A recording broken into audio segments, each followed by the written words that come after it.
different variations on constructing simple objects. All right, so what I would do is I've gone through the internet, and I'm going to open it.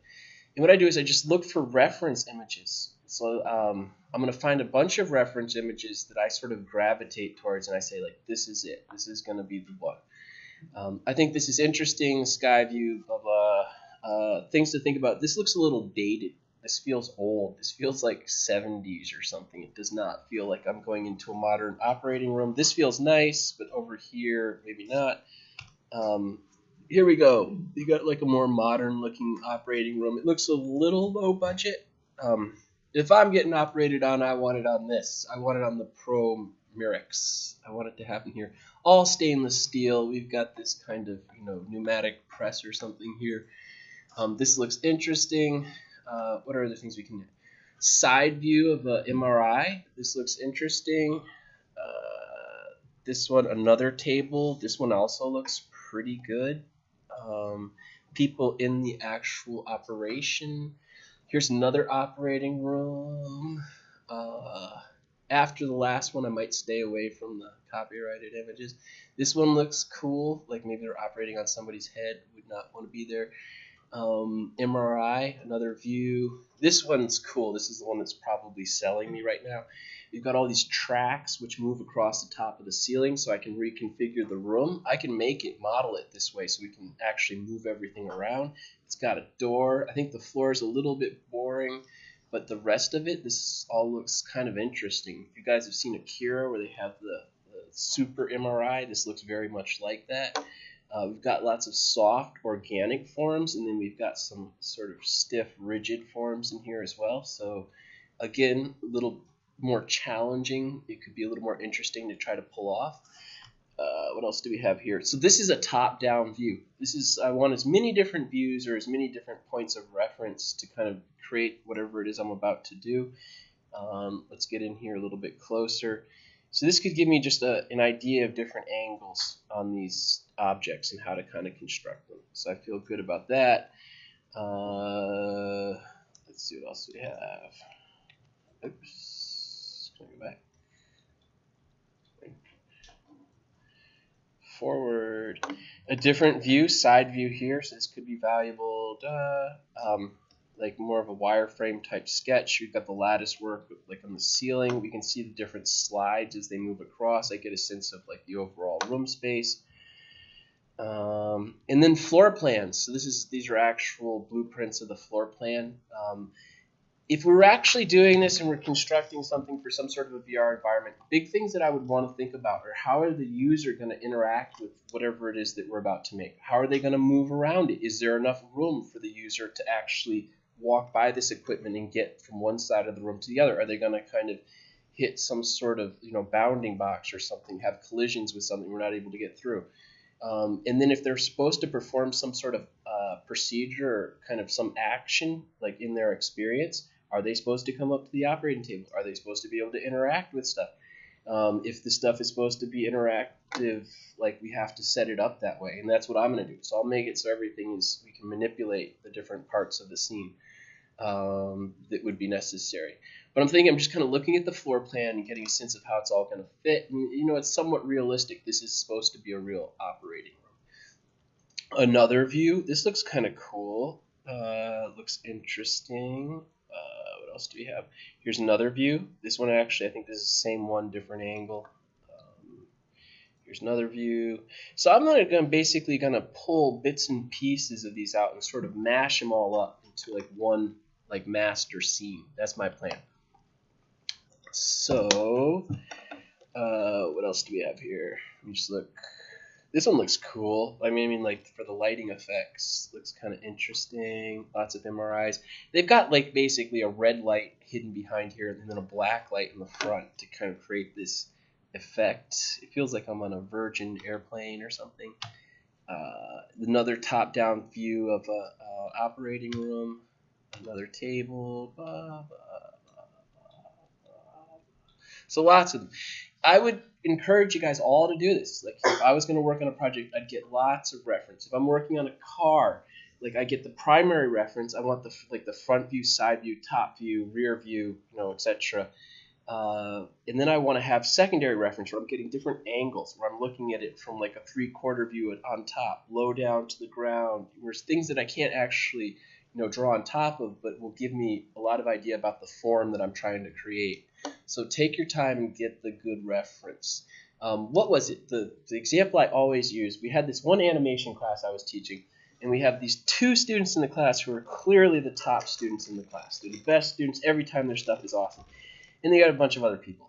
And there's this one time that we get one of the students comes back to class, and she creates, this is not one of the 2, she recreates the Bambi on the ice. So Bambi is just kind of walking around, just a little doe, and it's walking around on the ice and slipping and it's falling. And this girl was really at the very bottom of the class.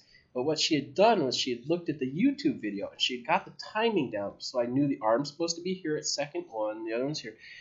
And she just like wiped the floor with everyone in the class. Even the best 2 students in the class, she killed them. And she's using better reference. So you guys use better reference. If it's there, it's sort of, use what's available to you. So take some time and get good reference and get something that you're excited about before I really kind of dig into this. So let's do it. All right, so now what I'm going to do is I'm going to set up the project folder like we did last time. So I'm going to go File. I'm going to go to Project window. Here we are. Let's make a new one. What am I going to call this? We're going to call this Hospital. We're not going to put it in the bear. Let's move it. Nope. Oh, I just made a new folder. Let's put it on the desktop with everything else. All right, let's go. Hospital looks good. Enter, select, and then I'm going to go accept. There we are. All right, so now what I'm going to do is let's take it farther. Let's keep going with this. So here's new folder 2. I'm going to go to the desktop. Here's go to the hospital. And what I'm going to be doing would be I'm going to put these in the source images over here. So I'm going to take this stuff here because this is all becoming my project at this point. This is all becoming part of the project. I'm going to go here, Control C. I can just go X just to save space, and then let's move it over here into the source images. There. So now if I need to come back to any of my reference images, I don't have to go hunt for it like in the hard drive in some weird folder. It's all in this project folder. All right, so from there, now what we're going to do is we come into our space. I'd like to deal with it. Let's get a sense of how everything's going to sort of fit in the space. I'm not just going to start randomly making stuff. I said we were going to learn how to do a texture map today, so we're going to apply a bitmap image to a surface. So let's do it. I'm going to go to, I'll tell you what my theory is. Let's take a look here for a second. So right click, view, I'm going to go extra large. So what I like to do, this is the way you can't screw it up, would be I'm going to take this operating room image 756. I like this one better, so we'll take this one. So what I'm going to do is I'm going to open up Photoshop. So we're going to go over to Photoshop. If you don't have Photoshop, you really need to get it, or you have to learn how to use this. It's probably one of the most important pieces of software for you guys. This is like the core foundational sort of stuff. So I'm going to make a new one. We'll go there, create. All right, now I'm going to drag my image into the scene. There it is. And what I'm going to do is I can go doesn't really matter. But, I don't want this one. This is not the one I want. Oops, my bad. I want this one right here. All right, they're both not that large. So I can bring it up like here. I'm going to hold shift so that I'm not manipulating the pixels. This is the most important thing, that we want to kind of preserve the aspect ratio. I don't want to, so this would be basically destroying everything if I go like that. I want to just kind of keep the pixel ratio even. I don't want to start stretching in one direction or the other. Otherwise we're starting to kind of model a cartoon object. We've got the scene in here. I'm going to press enter, So I've got the reference into the Photoshop file. The next thing I'm going to do is I'm going to crop it. So I'm just going to crop around the outside and get rid of what I don't need. So something like that. I just do a sweeping selection with the selection tool over here. And then I'm going to go to Image, and I'm going to go down to Crop, like this. So I basically cropped it up. Now what I'm going to do is the important part. I'm going to go to Image Size right there. And what I'm going to do is I'm going to take the larger value and I'm going to put it into the smaller value so that it's just basically becoming a square. I'm going to go Control C, Control V. I have to go Control Z, and then right now it's connecting, it's multiplying it by the same amount. So I have to break the connection. Now I can actually put it in here, Control V. Now it becomes a square. I go, okay. Oh, that was the image size, Control Z, it's canvas size. You guys get bonus points if you can stop me. Canvas size, I grab the 22, Control C, Control V, okay. Now it's square. What's the reason, why are we doing this? It's so that when we bring it back into Maya, that, we know that the image is basically accurately preserved. So I'll go, let's save it out. I'll go File, Save Scene As, and we'll call this, put it in the hospital, source images. I can put this into the, yeah, you can put it back into here. I'm going to call it, let's make it a JPEG, and then I'll call this Blueprint. Call it Floor. You want to use underscores. Floor Blueprint, it's a JPEG, save it out. I'm going to turn it all the way up, save it, okay, done. And if you look in here, there it is, Floor Blueprint. Alright, so back over here, I'm in the Maya scene, and I'm going to go to Create, Polygon Primitives, and I'm going to make a plane. So this will be our ground plane for the scene. So I'm going to click Plane. I hold Shift and drag, and I get a square plane out. If we look on the other side, the face is flipped. I'm going to go delete. I think it's the direction in which I dragged it. So let's see. So I go Create Polygon Primitives, and I'm going to create a plane, and it looks like they're coming in backwards. Oh my gosh, my world's upside down. It's okay. Like something was wrong. So all of our scenes should basically be like this. The Z-axis should be facing the audience. This is the audience would be myself, the worker, like this. And I can hold X and I can snap this to the origin. A biggie that we didn't talk about too much last time was that you guys really, really want to, when you work, do whatever you can to stay on the grid or in the world space. World space is the Cartesian grid. So like you don't want to start going like, I go create Polygon Primitives and I make a cube and I go like that. So we've got a cube. If I go right now, this cube is in alignment with the world space. If I go in here and I actually start to rotate it a little bit like this, this is no longer in alignment with world space. Okay. Modeling on this like structure right now is significantly harder than if I left it in world space. So if you're making something, I would basically wait until the end to sort of move it around off the world space. The modeling workflow was significantly faster, like it can't be understated if you can keep it in world space. You don't want to break from the world space. All right, so I get rid of the cube. So this is going to be our ground plane for the scene. My ground plane does not look square that I made, so I'm going to try one more time. So I'll go Create, Polygon Primitives, Plane. Because I have interactive selected, I have to hold Shift for it to be like truly square. So I hold Shift. It looks square. I'm going to press W, and I'm going to hold X to snap to the center of the grid. It was just a tiniest snap, but I know that it's truly on the grid now. Is everybody okay? Where's interactive? Over here. So if I go Create, they should all have them, but on this one I have interactive creation selected. If I turn it off, it'll basically just generate the, yeah. You can leave, it's either way. It doesn't really matter. Personal preference at this point. just an option.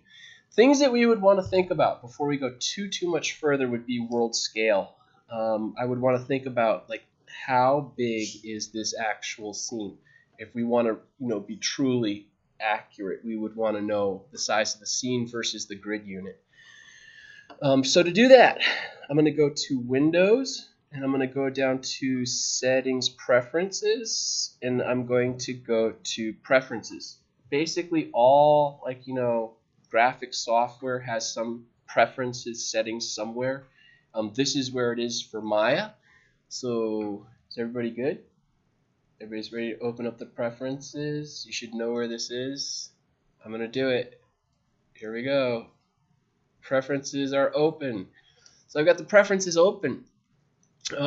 What I would want to look at in the preferences would be come down to the settings tab. This is probably one of the most significant tabs of the preferences. So I come to settings, and what are we looking at here right now? So again, this is important before you start the overall scene.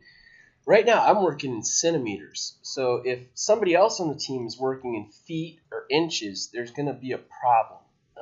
I think there's this famous story about these Russians who built this train that was going across Russia. And one guy started on one side, and one guy started on the other side. And they're building the train track. And when they come together, the two tracks are different sizes. So the train can't keep going, and it's not a change that they could really make. One of the engineers read one textbook, and then the other engineer, can you let her in, please? Read the different textbook. So when they come to the middle, everybody has to get off the train and move to a different train and keep going. But this is what we don't want to happen in your scene. If you're working with other people, it's one thing to scale it up and down, but if we start making things which are more complicated, like characters, and we start rescaling them, real problems can set in, and sometimes you really get stuck with sort of what you got. So we don't even want to encounter that. We want to make sure that everything is uniform. So if you want to establish, one of the first things you want to do is just establish the overall scene size. One thing that I also like to do is if you've got a character which is scaled to the experience, like we're sort of talking with Brittany about this, I'd have like a placeholder character that I could load, and I could say this is how big the character is going to be in this environment.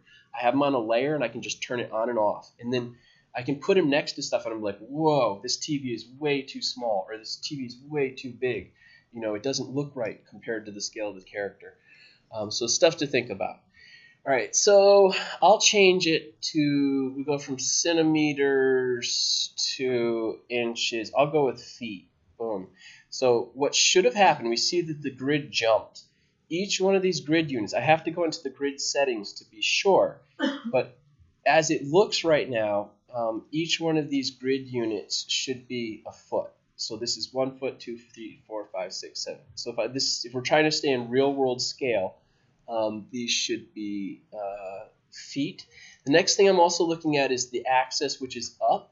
Y is the up axis for the game developers or the VR developers. Z is the up axis for architects. Does anybody know why? Anybody? No? All right, so this is a trivia quiz. Wait, somebody over there? You can't Google it. No. Okay. So what the answer would be architects, when they were working originally, they would have a draft table. I would take the blueprint and I would roll it out across the table, and the architect would look down onto the table when they were working on the architectural plans, so that the z-axis was actually looking down. The audience was looking down the z-axis. Basically, then what happened for most of us, essentially the table was flipped upright for the developer when we have the computer monitors, and this is why Y is up. So that would be sort of the difference. That originally for the architects, when they're drafting on the tables, they were looking down. Now we sit and we look straight into it, so it's flipped 90 degrees. That's the trivia question answer. You guys could, like Mark told me the answer. All right, so let's look here. Let's get this texture on the surface. So I've got the plane. Now what we're going to do is texture map. So everybody who doesn't know how to do it needs to focus. So what I want to do is open up the Hypershade. I've got the Hypershade on my shelf, but that doesn't do any good for you who don't have it out yet. So I go to Window, and I'm going to go down to Rendering Editors, and I'm going to come across to Hypershade right here. I'll leave it up for a sec. So we want to open this window up. Are you recording this? You should know how to do all of this, Jay. I really should. Yes, you should. Alright, so is everybody able to open this window that I'm asking you to open right now? Yes? It's going to be bad if you can't. Everybody's got it. Anybody not have it, raise your hand. Alright, I'm going to open it. Here we go. So I open up the Hypershade. It looks like this. Here we are.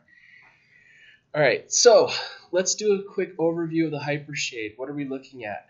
So this would be known as basically the library. This top section up here is where I store all my different shaders. So these are the shaders right here.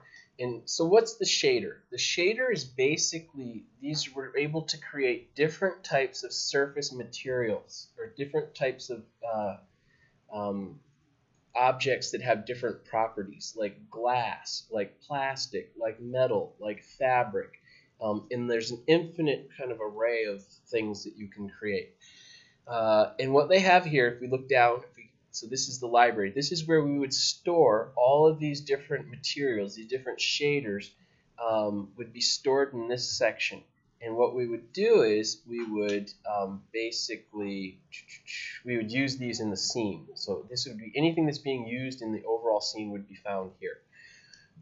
Next, if we come down to here, this is where we get the shaders from. So this is where I can select different types of shaders, and they all have different properties. What they're trying to do is they're trying to mimic different sort of physical qualities of different surfaces. So like plastic, marble, like rubber, like glass, like different types of metal, like dirt, like all different types of stuff. So, but what we need when we're starting off for what we're working with, the Lambert down here. So to break it down, what are we looking at? We're going to do a whole section on the Hypershade, but we'll just do a quick overview today. If I'm looking at these spheres, what do you notice that's different about these ones than the Lambert? Can anybody take a wild guess? They have light. Yes, it's specular light, so reflected light coming off the surface of the object. This one does not. All it has is just shading, basically shading showing me depth and form moving around the back. Why do we use this one? Because it's more efficient. You start adding more stuff to it. If I want to have more kind of effects, it's just more calculations. This one's just going to go faster for what we need. And the other thing would be with most gaming engines, these shaders start becoming somewhat specific to the engine. The engine have their own proprietary shaders, which can pull off effects more efficiently if you're using their own sort of home-brewed shader. So what I'm going to use is, let's use a Lambert. So when I clicked on Lambert, I clicked once. We see over here that now there are two Lamberts. There's Lambert 1 and Lambert 2. What we want to do is we want to work with Lambert 2. It's good form, if you guys are working with Maya, never to mess with the original Lamberts. It's like the original shaders in the scene. The ones that we're concerned about are going to be these two right now. Why is that? So let's take a look. I'm going to show you right now. So I'm going to I'll go create Polygon Primitives, and I'll make a cube. So I've got a cube, and I've got this, and I'm going to go Control D. I'll duplicate it. We'll have two cubes. We got three things in the scene. So we're not supposed to mess with the first one. The first one, you always just leave it the way it is, and you just make more. I always leave this one as it is. So why do we do that? So let's mess with it. So I come over here, and I'm going to make it red. Let's make it just like a solid red. There we are. And I go, do I have to hit OK? It's already done. When I look back at the scene, everything in the scene is turned to red. Think of it this as like a bucket of paint. The first one is the bucket of paint which will be applied to anything I create. So if I start messing with this, and I start doing create something, make something, it's going to be this color. And most people who work in the industry like it the nice Maya gray. This one, let's do it there, yeah. So something like this. We don't mess with the first one. We start messing with the second one. This is the one that we're much more interested in. Does anyone know why they're gray? Bonus points. No Googling. Anybody? Anybody? Nobody? Jay, you were in the class. I told you guys. Brittany? LOL. Something about like grayscale being sort of black and white. The sort of the larger idea would be it doesn't hurt your eyes on looking at the screen for like extended periods of time, but that's not the answer. It's the same reason that everything is red in ZBrush. Brick red. Anybody? Anybody? No. It's the color of clay. So this is plasticine. So this is oil-based clay. Before there were 3D graphic software, you had people would make things out of clay. And this is the same color as the oil-based. I actually have plasticine, this clay, that they modeled it after. And then for ZBrush, there's a red form of plasticine. So they're kind of tipping their hats to the old sculptors from the past. That is the reason it's gray. All right, so let's work on our second one here. So I've got Lambert 1 and Lambert 2. Let's go to Lambert 2. So what I'm going to do is, as I was saying, so this is the library. This is where we select, sort of think of it like the books. This is where we would select the book from the library, and then it's going to bring it up to our table sort of or something. So we select it, and then it will appear here.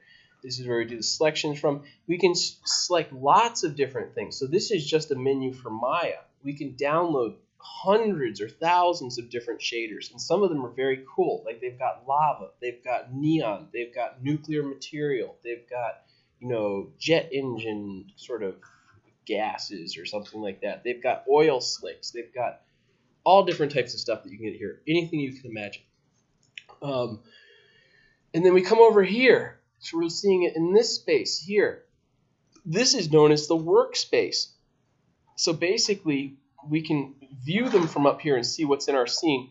But then when we want to start actually working on it and modifying it, this modification process takes place in this window here. So this would be where we do the work. We would select it, and then it will appear here, and we can start to modify it accordingly. And then finally, we come across the last window here. This is just showing us a preview of the shader. This one here is basically like the attribute editor. So when I select something, I see all the attributes related to that object here. So this would be the attribute editor for the window.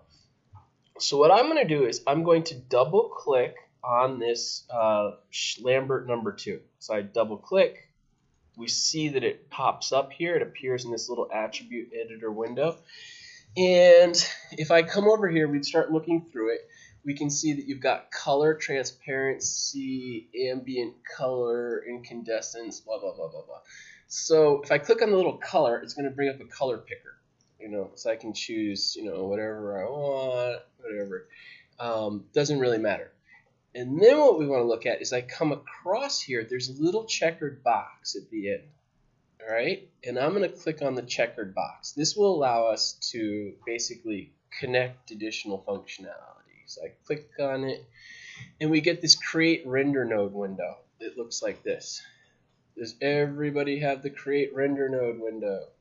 Does anybody not have the Create Render Node window? Everybody has it. Good. So now what I want to do is I want to come down to this one that says File. So we can see that I could turn this into a cloth. I could turn it into alt, do checkers, you know, grid, blah, blah, blah, blah, blah. Lots of different stuff here. We want to check on the one that says File. So let's click on File, and we see things change. It changes to this black color. It's basically like the void. And then I get the option here. It says File Name. It's basically allowing me to navigate to a file that I want to associate with this shader. So I'm going to click on the little file box. I'm going to leave it up for a sec. Is everybody good? Is anybody not good? Raise your hand. I'm going to do it. Here we go. I click on it. Now it's giving me the option to find that blueprint. It's in the source images folder. There it is. So you can see that because we have the project file, it's automatically routing me to this source images folder. So that I'm automatically here. It just makes it easier to get stuff. And because this is the last thing I made, it's at the very top of the list, I'm going to hit open. There we go. We can see that it looks like my floor plan is appearing on top of the shader sphere. Is everybody able to do that? Alright, so now we're going to put that texture on the object. Let's get rid of the cube. I select the object. There's a number of different ways of doing this. My favorite is to middle mouse click and drag. I just drag and drop. Watch very carefully. And you can see, I don't see anything on it, but it definitely changed colors. So something happened. Anybody know why? Because you didn't press the 6 key. Somebody was supposed to say that. Here, there's a tiny little issue with this one. This one's okay, actually. So the idea is this. We've turned this bitmap image into a square, and then I've mapped it to a square. As long as this polygon stays square, there's no pixel distortion, so that my blueprints are solid, basically. This is one of the easiest ways to get the reference material into a scene without distorting it. The biggest problem is going to be if you go like this in any way, shape, or form. If I stretch it like this, I basically destroyed the blueprints. Like, this is no longer the accurate room that it was. The biggest one would be like cars or people. If there's any stretching on it, oftentimes it becomes a cartoon car. It looks like it's been shrunk in one direction, or you're getting some strange exaggerations. So is everybody able to get the blueprints into their scene? Or the bitmap image into the scene? Where's the problem? What's happening? I put it to file one, and then I got lost. Let me do it again. So let me go from scratch. How's that? So here we go. I'm going to select this shader. I'm going to delete it. Gone. Let's make a new one. So I'm going to go here and I'm going to create a Lambert. So we see there's the new Lambert. And the next thing I'm going to do is I have to have it open here in this attribute editor here. So I can do it from here, or I can do it from here. If you have the attribute editor here, you can also modify it here. I'm just going to go to the color menu, and I'm going to go across that little checkered box and click, and then I choose the file node.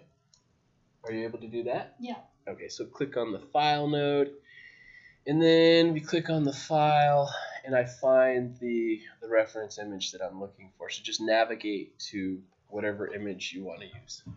And then I'll go open. Yep. Sorry, how did you get to the list of different sources? Where did you put the file? Right here. Oh, okay. Thanks. So it should just be in the image name. Anybody else? Where do you put open? Sorry. This one? Like apply, I guess. Oh, to the surface? Yeah. All right. So what I can do is this. Another way of doing it, I can select the object I want to apply it to. I can come back to the little library. I right click, and then I can go to Assign to Material Selection. Boom. The other one, I like, the physical quality. It feels like I'm actually dragging it onto the object. It feels, less removed. So I can just middle mouse and drag and drop. The trick is going to be you need to press the 6 key to turn on the textures. So if I press 1 on the keyboard, which I have to have my mouse in the workspace. If I press 1 on the keyboard, not much is going to happen. 2, 3. If I get to 4, 4 is going to take us to wireframe. So that's all we're going to see. This is by far the most efficient way to work. So as you're working, if things are really starting to slow down, press the 4 key, and that'll speed things up. I press 5 on the keyboard, and all I do is I'm just going to see the Lambert. I'm not going to see the shader on it. So I'm not going to see the texture, the bitmap image on it. All I'll see is just the Lambert. And again, that's much more efficient than the texture that's on it. So it's faster. If I press 6 on the keyboard, I see the actual bitmap image projected on the surface. If I press 7 on the keyboard, it just turns black because this is showing me what it looks like with the lights on. There are no lights in the scene, so it is black. If I put a light in the scene, we would see the light shining on it. But you want to keep it at about 6. That would be the general idea. All right.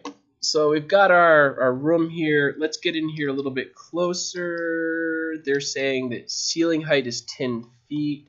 Are they giving us anything else? Ceiling height is 10 feet. I don't see any other measurements, so I'm gonna make it up. Let's do it. Yeah, there are no other measurements here, so this is basically what we have to work with. I would say like a door is probably like 8 or 9 feet, something like that. So let's do it. So here we go. I'm going to let's take it farther. Let's go. Let's take a wild guess, and we're going to say that maybe this is about 20 feet across, and then this is whatever. So this is going to be 20 by whatever. So if I want to get the accurate measurement into the scene, if we want to start to actually create this in scale, what I'm going to do is I'm going to use the measurement tool. So there's a tool that we can use which will show us distances. So I'm going to go to the Create tab, and then I'm going to go down to, where is it? Measure Tools, right here. And I can go across to the Distance tool. So I'm going to bring up the Distance tool. I click. Is everybody good? You want me to wait? You're okay? I bring up the Distance tool. We get the crosshair, so we can see I've got the little plus symbol here. I zoom back a little bit. What I'm going to do is I want to snap to grid. If I can just draw this anywhere I want, so I can actually go 1, 2, like that. And then if we get in here a little bit closer, it says I'm 35 feet. So this should be 35 feet from there to there. How do we actually make this usable for what we're looking at? So what I'm going to do is I get my W. I want to use the translation tool. And these are known as locators. So there's a locator at the front, and there's a locator at the back. There's 1, 2. I'm going to select one of the locators, and then what I'm going to do is I'm going to hold X. I want a grid snap. I want to snap this to the grid. So I'm holding X. As I hold X, we can see, the grid snap goes, and I just drag, and I'm going to bring it to the center line across the X axis. I grab the other one. I hold X, and I bring that one to there. And what we get is 24 feet. I could bring it in a little bit. So we could go like this. I can still X snap. I hold X again, and I just snap, snap, snap to 1. There, that's 20 feet across. That's what we said we would do. I go Shift click. I can grab this one, and we can kind of center it here. I can snap these back. So these snap to this one. So I go X, pop, and this one X, pop. And that's 20 feet. All right, so now I grab the blueprint. I go R on the keyboard, and I'm going to scale it up like this, up like that. W on the keyboard, we can move it across. So here's what I can do. You're getting sort of visual noise. I'm going to go, so you can see my handle is here. If I press 5 on the keyboard, the handle's here. I press 6 on the keyboard, it's here. I'm going to move my center of pivot down to this corner, because then I have my control is much better. So I'm going to take it from here, and I'm going to pull it to here. I'm going to do this in an orthographic view, which is different. We've been working in a perspective view. I want to work on it in a true top-down view.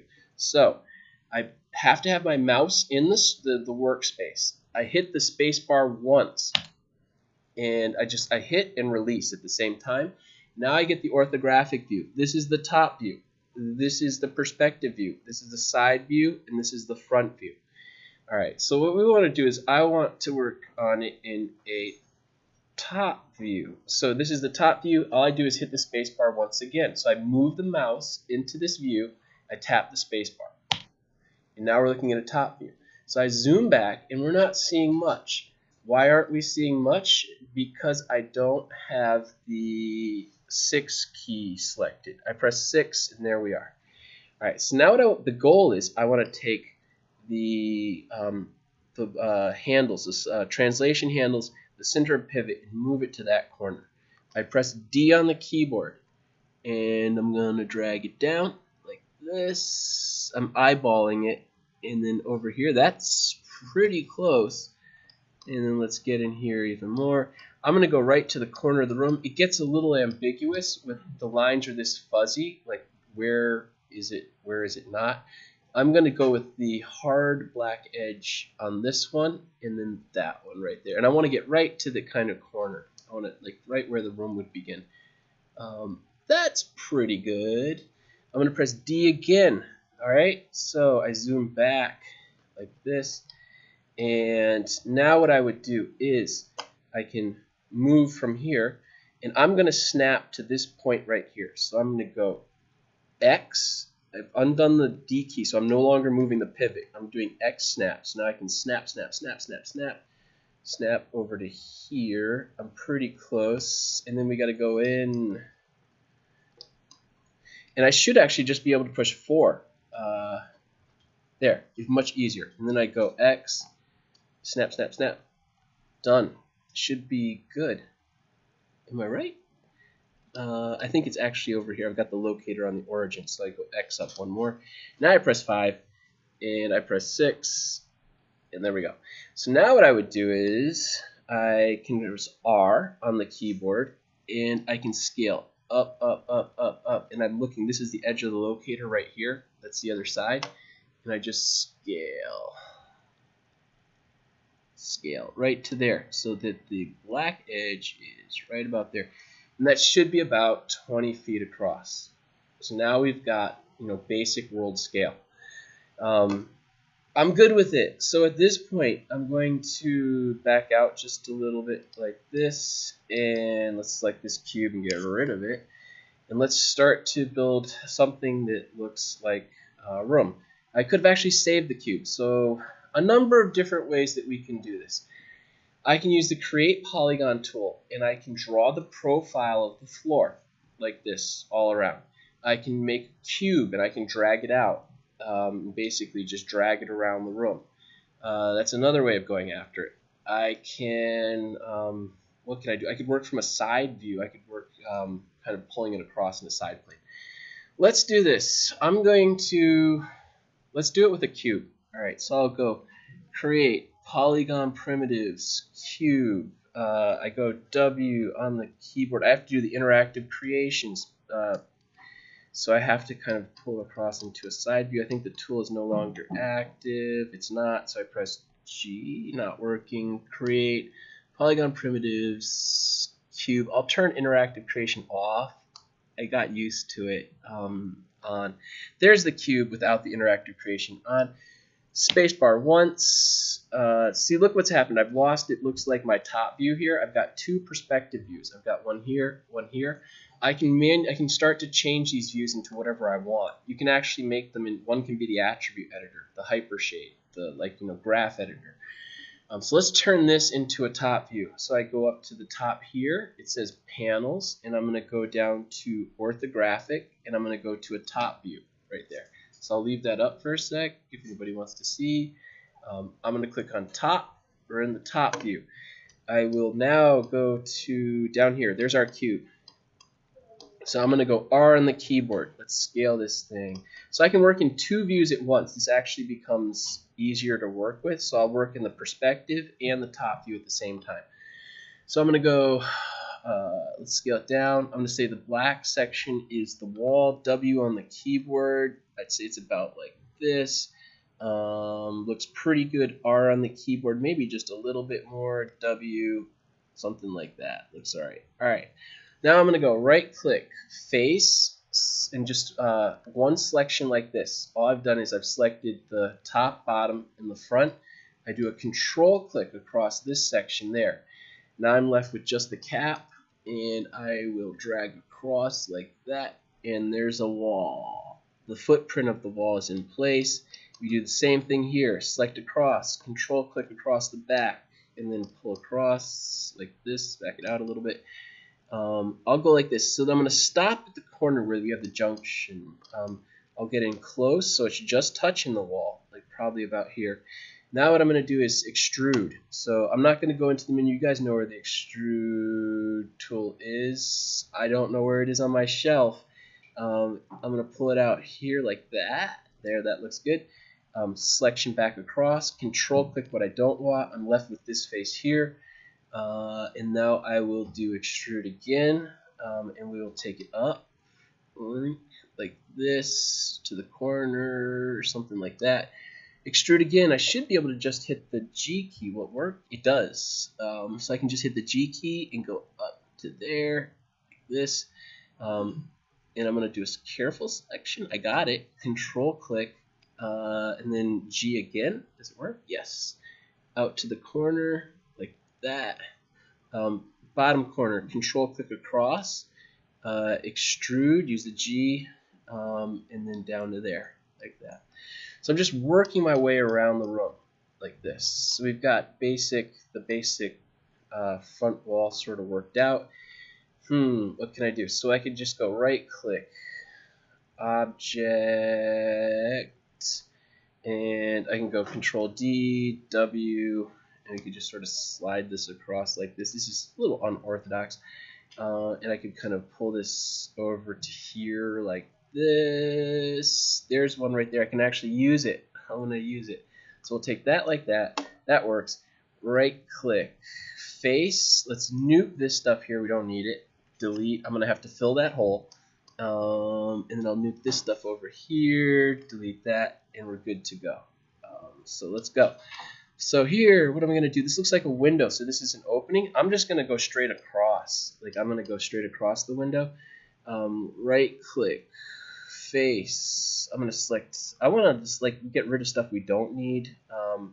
And I'm going to. Let me just think about it for a sec. Get rid of the top. Delete.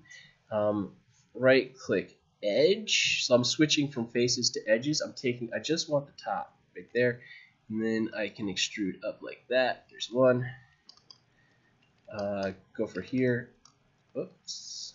Right click face, select, control click. Zoom back just a little bit like this, down to the corner. I could have saved that other one. Right click. I don't need to. I can G. There it is. Down to something like that. Right click, face, across here, control click across the back, G for extrude, out to the corner. And we've got, I don't need this back section of the wall. I don't think that's quite as important. So we've got like a little bit of the wall